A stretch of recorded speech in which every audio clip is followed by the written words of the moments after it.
Hi, I'm Leon Pandenberg with SurvivalCommonSense.com, and today we're going to talk about knives. Specifically, your hunting survival knife. If you could only have one, what knife would you take with you that would handle all the tasks associated with hunting, survival, or being in the outdoors? All of us probably have opinions, so I'm going to start out by saying, here are 5 things I don't want to see in a survival knife. The first thing I want to avoid is having a folding knife. Now, I love folders. I carry this one every day, and I generally have a Swiss Army knife on my person somewhere.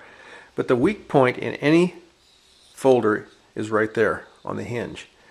On some of the cheaper knives, that is where they will have to compromise some of the quality. The problem with a folder is that it doesn't matter how good it is or how good of a blade lock it has. This can fail. If it fails, it can fold over on your hand. That can cause a very serious survival situation. If you're going to take a folder, I'd advise something like this Opno. It has a locking hinge to it, so it's going to be as rigid as possible. This is also a very good knife and not very expensive. The next thing I don't want is a gut hook. I don't own one, so I'm going to have to kind of explain this, but essentially it's a hook that goes right there. The idea is you can use it to make the initial incision on a big game animal. I know experienced hunters who like gut hooks. I don't. You will use them for one cut maybe every other year or something like that. In the meantime, you have a hook right there that's dangerous. It can hook on your clothing or it can hook on your hand. If you decide you want a gut hook for your hunting knife, go buy a specialty gut hook knife, and then you won't have to carry it with you the rest of the year. I don't like serrated edges. On some of these knives, you'll see a serrated edge right about there. It looks kind of like this. I had to use my Leatherman wave to show you what they look like. But essentially, this is very difficult to sharpen once it gets dull. It's a specialty edge, and I don't know that you'd use it that much. I have not seen the reason that I would use one. The other is that if your serrated edge is right there, you're limiting your whittling power. This may be an issue with you. I don't like hollow handle survival knives. The 1980s Rambo movies starring Sylvester Stallone started this whole hollow handle Bowie knife type survival cult.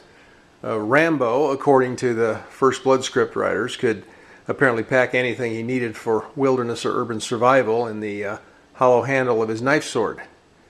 The longer the movies went on, the bigger the knives got. But here's your bottom line.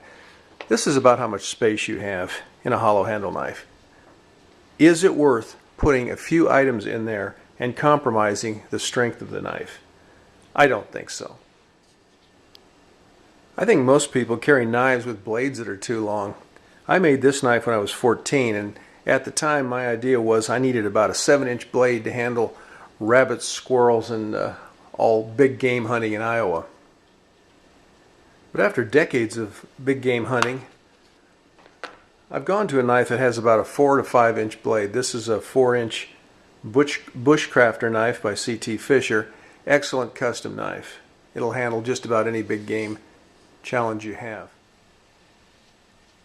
This Cold Steel Master Hunter has about a 4-inch blade, 4.5 inch blade, something like that. I used it on an elk several years ago. It worked just fine. Another knife worth considering is this Mora. This is a fairly cheap knife. The blade isn't that long, but it will work very well for most of what you need. Those are the 5 things I don't want in a knife.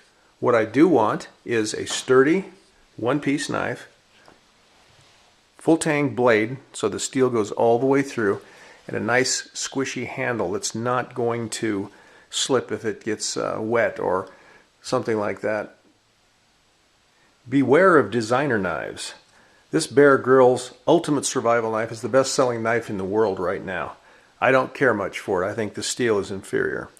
This Les Stroud Arctic Survival Knife, I'm still testing it, so the jury's out. But be wary of anything or any product that relies on somebody's celebrity to help sell it. I've carried this knife for over 20 years. It's a Cold Steel SRK. SRK stands for Search and Rescue Knife. It's pretty thick. It's got about almost a 1/4 inch blade. Has a clip point, very nice edge, and it's been worn down a good bit, as you can see. But I've carried this for hundreds of miles in the mountains. It has dressed out at least 50 deer and several elk. It is a very sturdy, reliable product. Those are my thoughts. And these knives have served me well for a long period of time, and I don't see any reason to replace them. Choose your gear with care. You may be relying on it very heavily.